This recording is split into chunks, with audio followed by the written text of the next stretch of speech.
Bismillah, alhamdulillah, assalatu wassalamu ala Sayyidina Muhammad Rasulullah wa ala alihi wa sahabati wa man tabi'a sunnatahu wa jama'atah min yawmina hadha ila yawmin nahdah.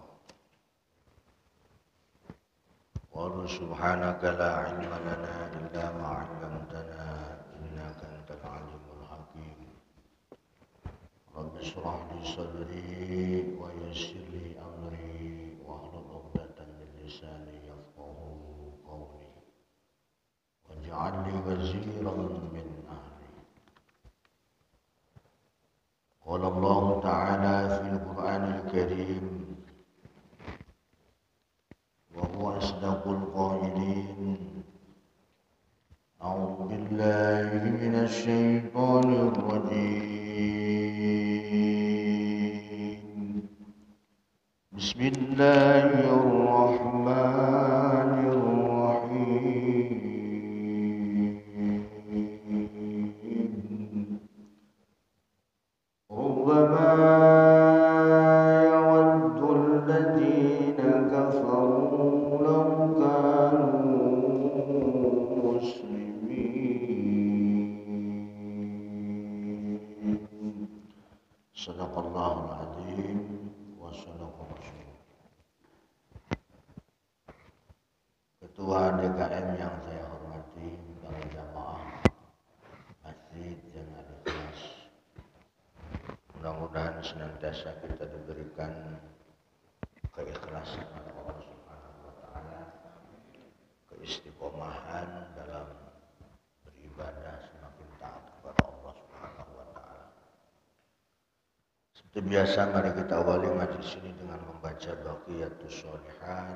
Mudah-mudahan hati kita selalu dijauhkan dari segala macam penyakit hati, khususnya penyakit takabur atau sombong. Subhanallah walhamdulillah wa la ilaha illallah wallahu akbar. Subhanallah walhamdulillah wa la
Allahumma sholli ala Sayyidina Muhammad. Alhamdulillah, kita bersyukur pada Allah di pagi hari ini, di awal tahun 2022. Alhamdulillah kita masih diberikan kesehatan oleh Allah Subhanahu wa taala.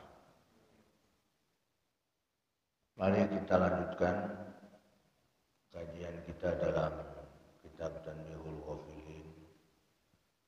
Bulan lalu sudah membahas tentang apa, Pak? Lupa Ustaz. Bulan lalu alhamdulillah kita sudah membahas ahlan wa sahlan,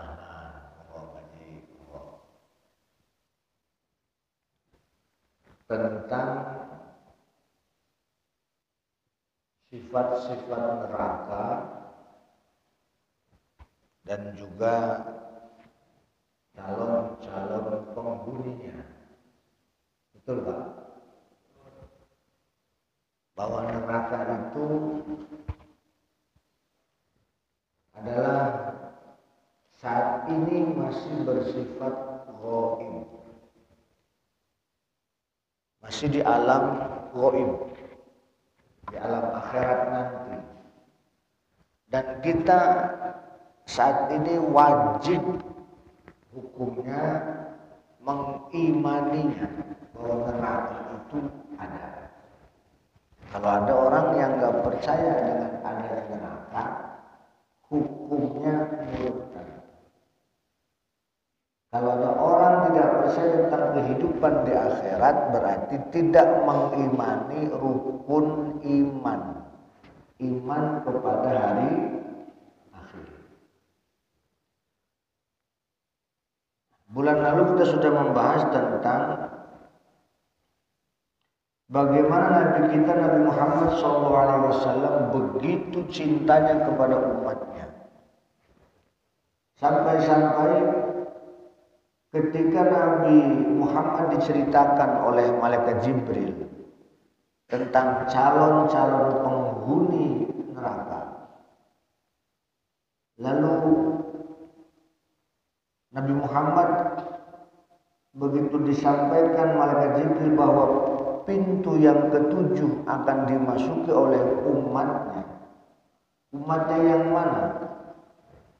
Umatnya yang ahli, yang senang, yang hobi berbuat dosa besar, yang mati sebelum bertobat. Nah, kita ulas dulu agar lebih mengingat kembali. Apa itu pintu-pintu dari ketujuh itu? Nah, ini saya pengen mempertegas walaupun bahasanya bab neraka, biar Bapak nggak terlalu tegang.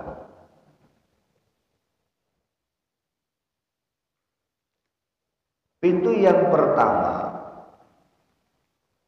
karena Nabi nanya, mansukan hadhil abwab, siapa yang akan menempati pintu-pintu tersebut wahai malaikat Jibril? Amal babul asfal fafihil munafiqun wa man kafara min ashabil maidati wa ali fir'aun. Pintu yang paling dasar, pintu neraka yang paling dasar akan ditempati oleh orang-orang munafik dan orang-orang yang kafir, wa ali fir'aun, dan keluarga Fir'aun. Bapak-bapak termasuk orang ini bukan nih? Enggak, berarti aman ya? Aman, insyaallah aman. Keluarga Fir'aun bukan?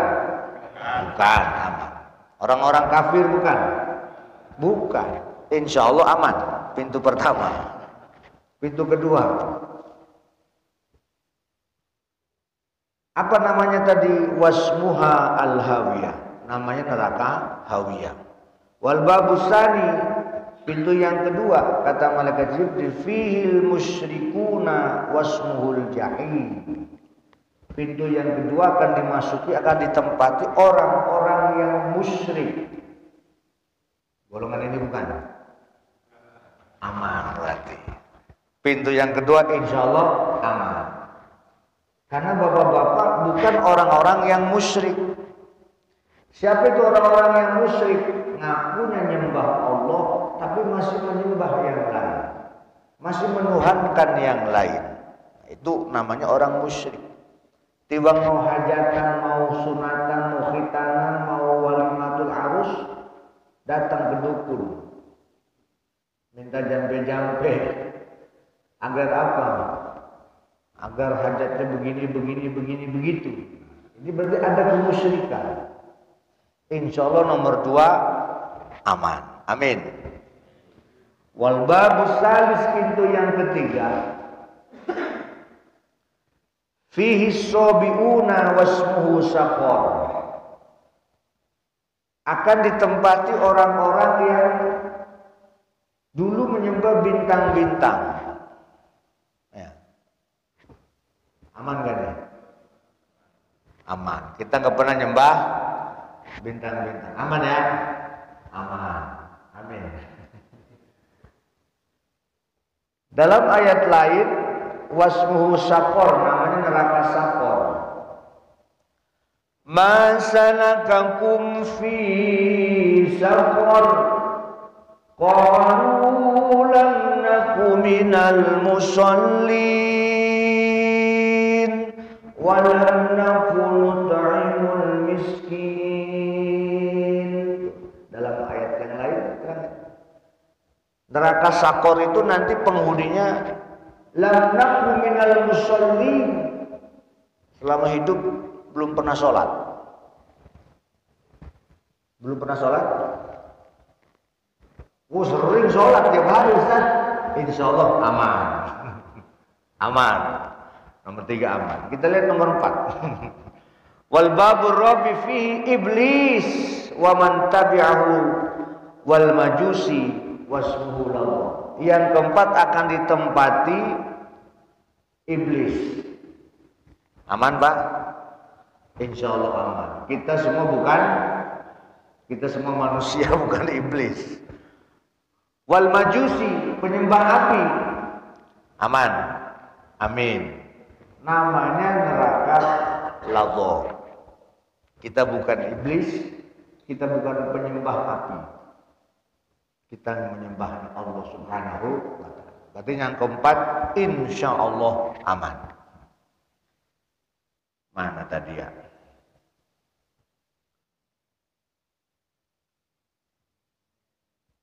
Wal babul khamis, pintu yang kelima, fihil yahudu wasmuhul hutama, akan ditempati oleh orang-orang Yahudi.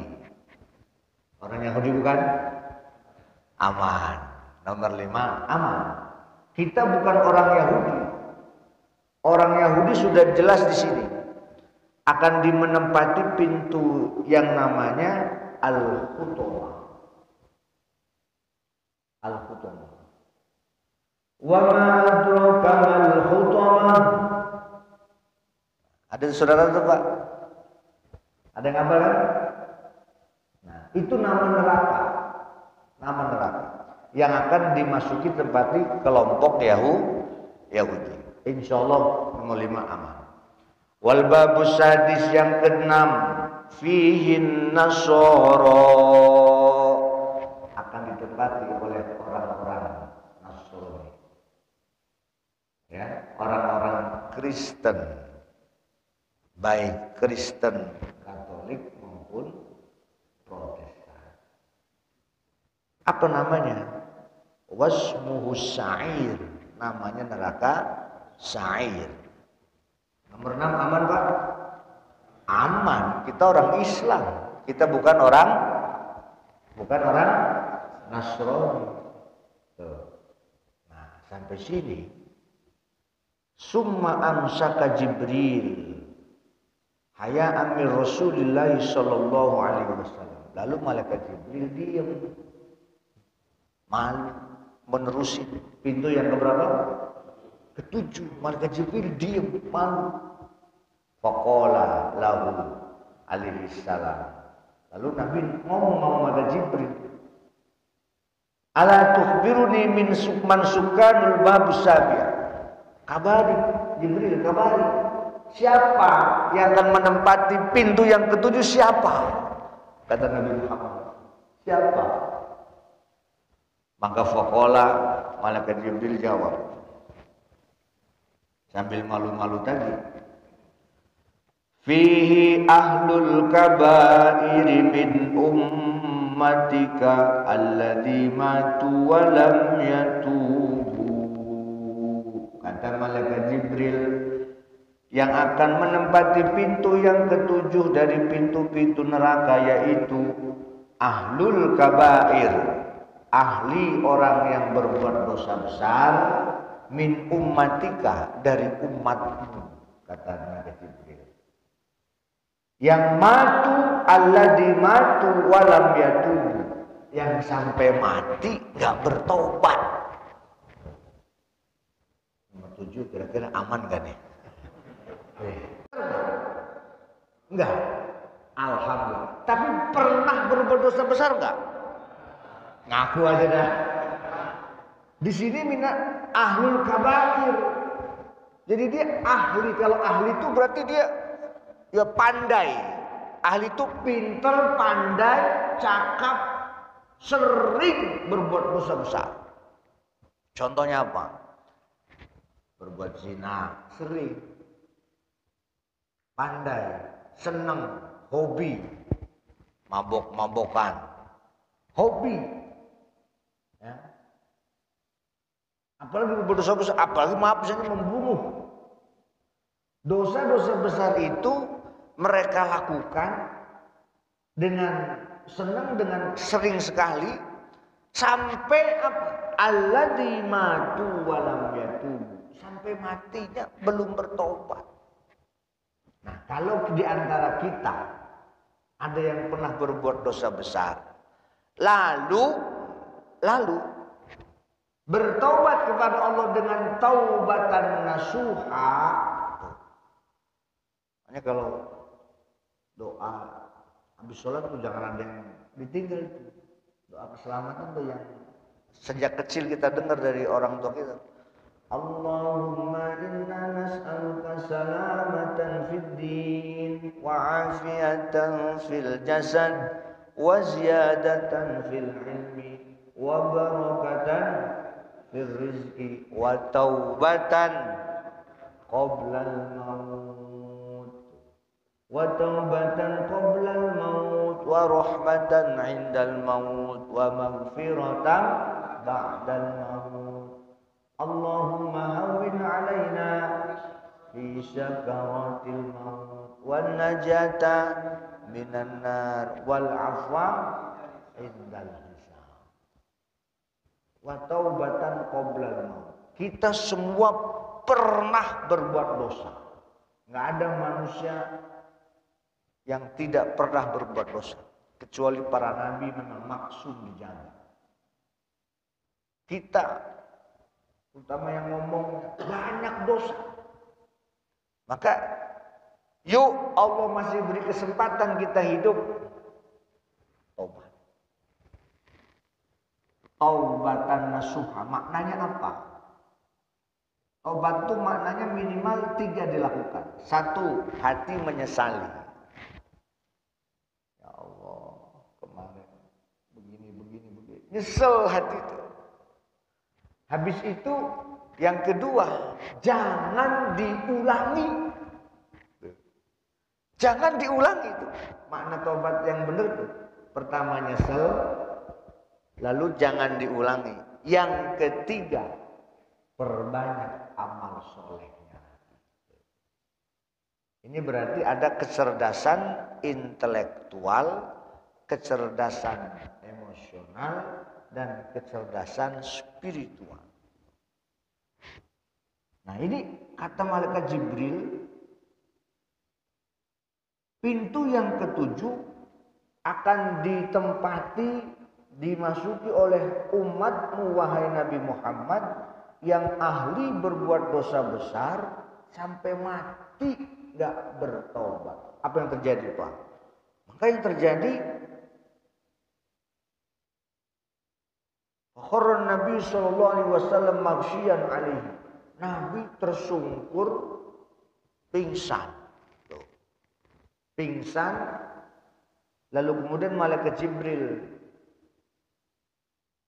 wa wudi'a Jibril ra'su ala hajrihi hatta afaqa. Lalu Nabi malaikat Jibril menjaga kepala Nabi Muhammad, katakan di pangku, lalu kemudian sampai sadar. Walamma faqa qala, setelah Nabi Muhammad sadar, Nabi Muhammad saking cintanya sampai pingsan, baru dengar gitu doang, Pak tuh. Baru dengar doang bahwa umatmu nanti ada yang masuk neraka ya Rasul. Pingsan. Lalu kata Nabi Muhammad, "Quddimat musibati wastadda huzni aw yadkhula ahadun." Nanya lagi, kata Nabi Muhammad, "Au yadkhulu ahadam min ummatin nar." Apakah benar ya Jibril, nanti umatku ada yang masuk neraka? Qala, Jibril Negesin lagi na'am. Ya katanya. Ya ahlul kabair min ummatika. Yang senang berbuat dosa besar dari umat. Catatannya tadi Pak. Catatannya alladzi matu wa lam yatub. Sampai mati belum bertobat. Artinya ketika kita semua pernah berbuat dosa besar, tapi kemudian sebelum mati kita bertobat kepada Allah, berarti insya Allah tidak termasuk golongan yang ketujuh ini. Tuh. Amin ya robbal. Ketika kita pernah berbuat dosa besar, apalagi maaf nggak sengaja berbuat dosa besarnya, nggak sengaja, tapi langsung bertobat, insya Allah nggak termasuk golongan masuk pintu yang ke-7. Nah, singkat cerita, Nabi Muhammad lalu mendengar ini 3 hari nggak mau ngomong sama para sahabat. Nabi Muhammad 3 hari keluar sholat masuk rumah, keluar sholat masuk rumah selama 3 hari. Abu Bakar pengen ketemu, nggak bisa. Sahabat Umar bin Khattab mau ketemu, nggak bisa. Salman Al-Farisi mau ketemu, nggak bisa. Begitu putrinya Siti Fatimah, baru Nabi Muhammad mau ketemu. Lama 3 hari Nabi Muhammad nggak mau ngomong sama para sahabat. Fatimah pun ngomong, ya ayah, kalau bahasa kita, ayah, kenapa? Maka Nabi Muhammad pun menyampaikan, wahai Fatimah, putriku, Jibril tadi datang ngabari tentang neraka dan sifat-sifatnya dan calon penghuninya. Ternyata pintu yang ke-7 nanti adalah dari umatku yang akan masuk, yang senang berbuat dosa besar sampai matinya nggak mau tobat. Itulah yang buat ayah sedih, yang buat ayah 3 hari.